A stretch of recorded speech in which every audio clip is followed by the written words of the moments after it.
the fight that we're fighting now actually impacts on every parcel of land in Australia.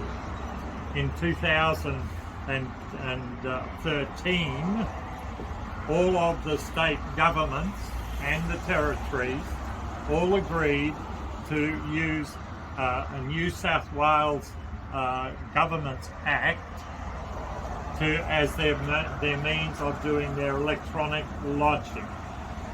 And part of the electronic lodging is to cancel all of the titles. So Queensland, as I said earlier, did it in 2019. New South Wales cancelled all of their titles in October last year.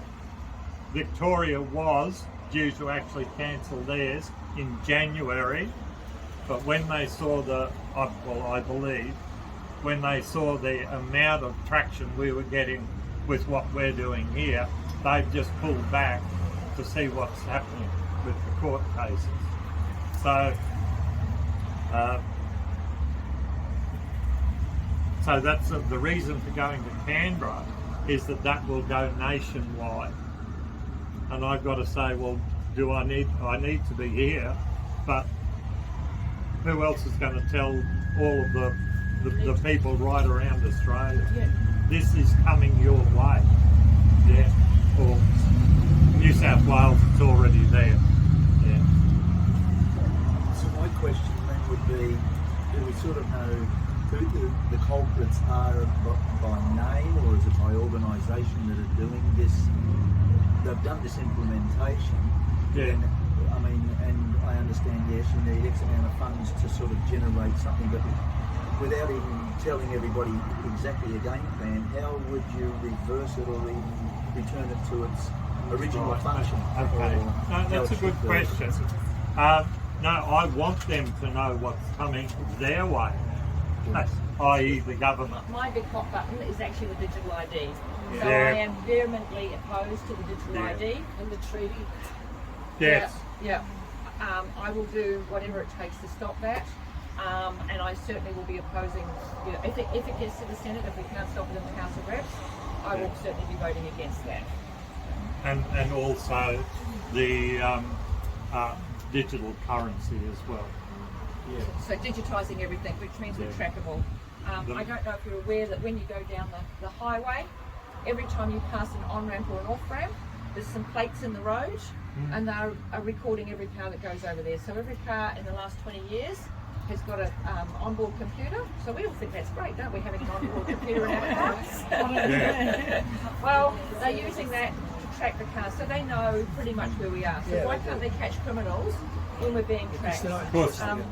If you're like me, you will have noticed in the last few years how many cameras we've had on the Gold Coast here, how many 5G towers have gone up. Yeah. It's just insane. They are insane.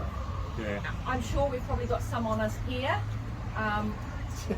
It's just everywhere you go. Sorry, talk to the camera. Hello, camera. No, he's got one. You've got one at the end of your street. I even want to go the other way to come and see you, because you've got that one at the end of your street. No, I'm just talking these things here, smartphones. Oh, yeah, well, they track you everywhere too. So just on what Deb was saying, we went up the north coast a couple of days ago, and between the on-ramp on the southern end of the gateway, from there just to the other side of the bridge, there is 19 surveillance pads in the road.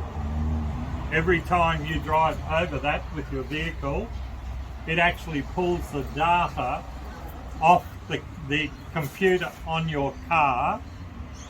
They're all hooked up to fibre optic, which comes into Bowen Hills to the main road's mainframe, and 15 minutes later, all of your details is available in every police car in the area. And as Debra just said, and they say they can't catch criminals. Well, maybe they can't, the smart ones who drive a vehicle that is older than 1992. 1992 was the first, what they call OBD, on-board data. So Len and I are running for the Senate as a group. So we're both independents. We're running together as a group, which gives us a box above the line. Unfortunately, about 97% of Australians typically vote above the line. So really, we need to have that group above the line. We got very lucky. We drew Group A. So we're actually the very first box one above the line ballot. in the top left-hand corner. So if you do want to vote for us, that's how you vote for us. If you want to see what we're doing, here's our how to vote card here. And you're welcome to take those. We've also got brochures there.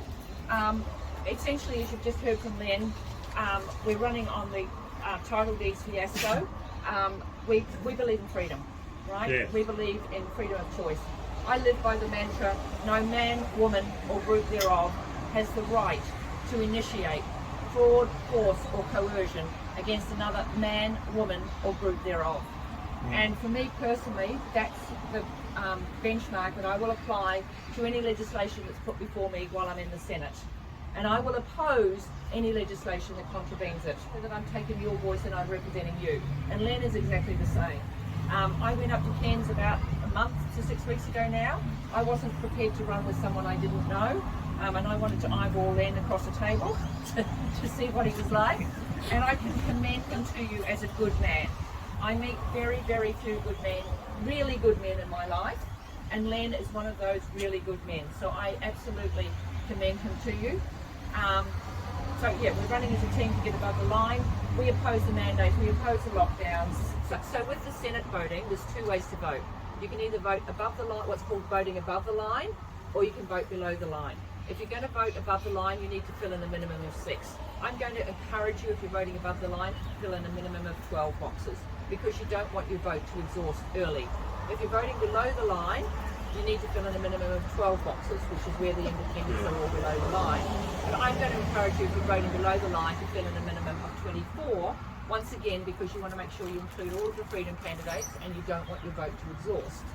Now, the reason Len and I are running as a group is because it gives us a box above the line, right? Now, traditionally in Australia, 97% of people have voted above the line. So, Monica's not actually behind the Major's Last website, she's just promoting it, okay? And they made a decision to just focus on above the line voting, right? So the reason Len and I are running as a group is to give us that box above the line. But if people are, and by all means, please vote below the line, I fully understand that. What we have to do though is we have to get Little Australia on side, right? And that's the only way we're going to win these seats. And they are not going to sit there and number 24 boxes below the line. I was actually talking about also federal, how there's 6 in Montreal to vote for, and Yes. we've got 9 candidates. So Monica's, the voting thing has put 4 candidates, or 3 candidates, independents, and then 3 Green, Liberal, and but they don't even need to go on the paper. They do for the House of Reps. You must number every box in the House of Reps. Yeah. And the little green one, you have to put the number. Yes, yeah. Because if you don't, then your vote is void and it's not counted at all. So Yeah, you must that's number what- every yeah. box in the House of Reps one. That's what I was saying earlier on, that John Howard actually altered the Electoral Act to make it so that you have to actually fill in every position, and the Labor Party and the Liberal Party are cross-referencing one another.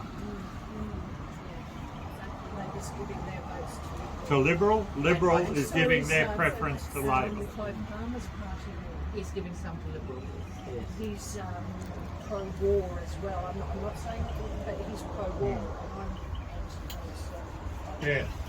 So my suggestion is put the people that you think are the best freedom people at the top, like number them first, and put the not so good freedom people a bit lower down, Yeah. and then make sure on your House of Reps that you've got Greens last, Labor second last, and Liberals third last, because Yeah. we cannot afford a Greens Labour coalition. That would be an even worse situation than we've got right now. Yeah. Absolutely. Sorry. Don't even imagine it's hard it. to Right? imagine something worse. Don't even imagine it. We can't know afford you're to do that. And the Animal Justice Party are just as bad as the Greens. So Yeah, So be, make sure- be really wary of the Animal Justice Party. They're communists. They got a fuzzy, Yeah. warm, fuzzy name, but they're Yeah. actually just like the Greens. Yep. And there's about 12 non-friendly, non-freedom parties in the Senate side of things. So do your research, right? Yeah. Talk to people. Yeah. Make sure you put in those, number the freedom ones from most liked to least liked, and then put everybody else.